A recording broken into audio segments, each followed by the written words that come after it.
Hey everyone, today's video is about something very important to us here at Pixie Cup.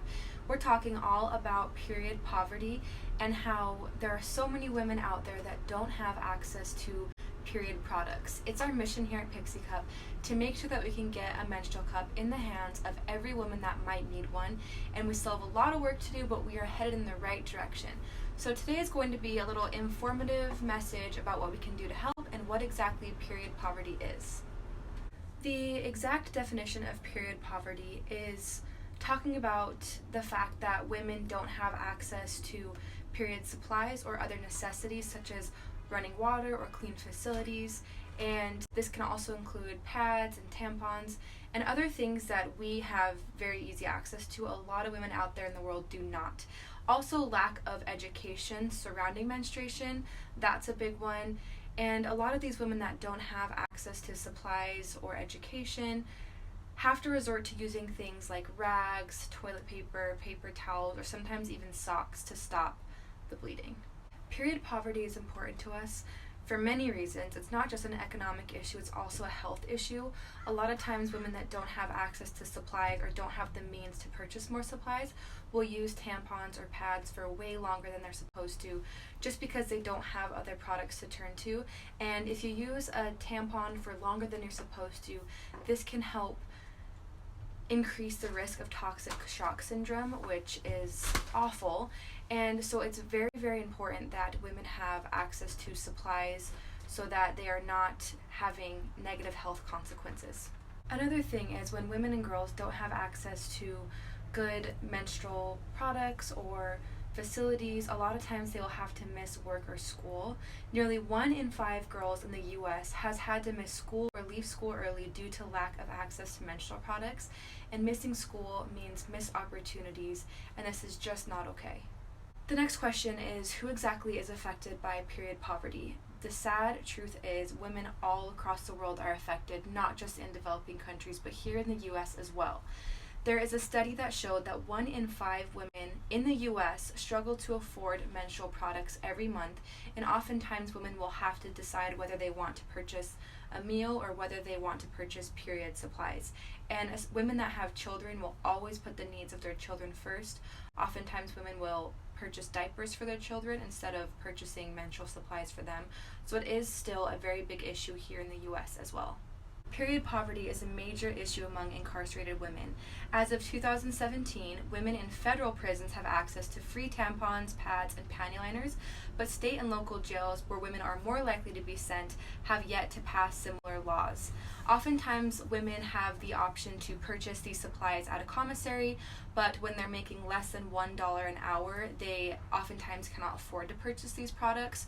They then resort to making makeshift tampons out of toilet paper or other things, and again, that can cause toxic shock syndrome, and it did cause that in one woman, and she had to get an emergency hysterectomy, so we really have a long way to go. Period poverty is also a major issue for homeless women across the US. More than 216,000 women experience homelessness on any given night in the US. And the added strain on homeless shelters are making it hard for shelters to be able to provide the amount of supplies that these women might need to access. COVID-19 has also made period poverty a lot worse. Between loss of jobs, loss of income, schools closing down, working from home, and many women facing homelessness, this has put a major strain on women who have needed access to supplies or who might have been able to afford supplies but no longer can.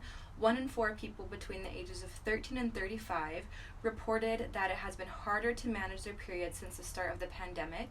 And according to a survey conducted in May, 58% of participants stated that they had less money to spend on menstrual products due to COVID, and 50% reported that it has been harder for them to access menstrual products.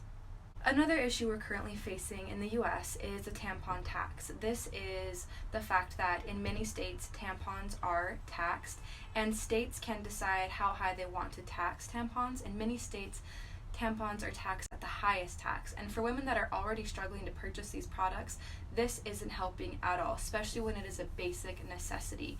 Also, insurance doesn't cover period supplies, nor does WIC or SNAP.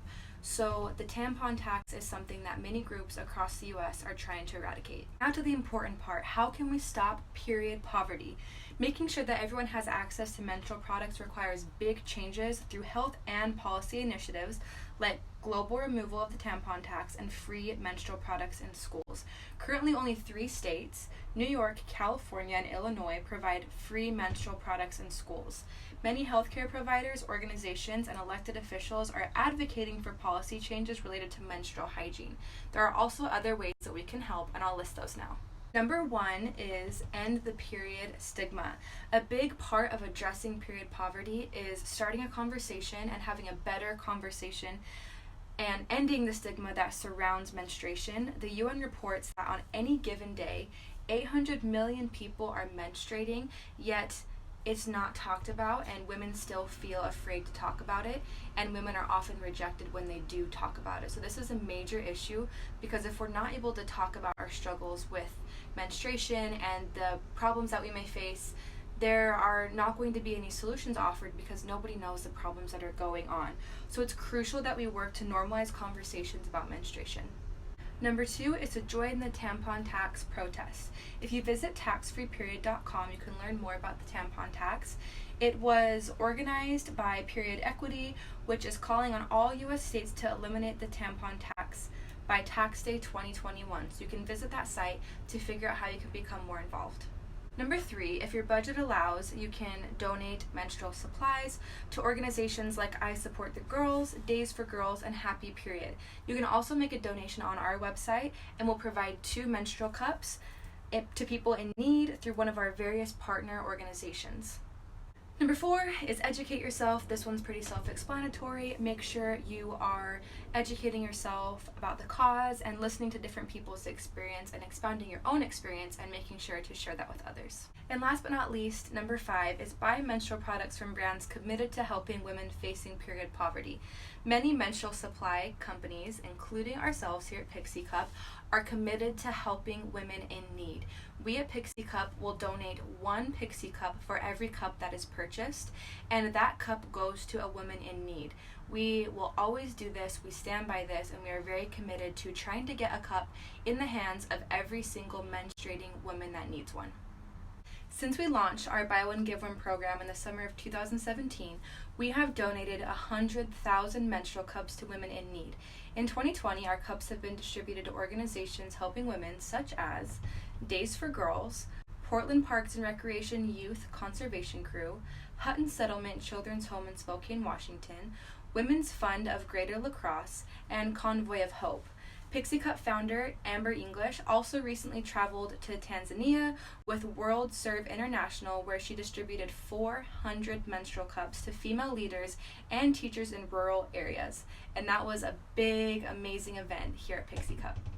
We hope that this video was informative and gave you some ideas on how you can help this period poverty crisis going on. Again, every time you purchase a Pixie Cup, we donate 1 cup to a woman in need. So that is a great way to start doing your part. Let us know if you need help finding your cup or if you have any other questions on period poverty.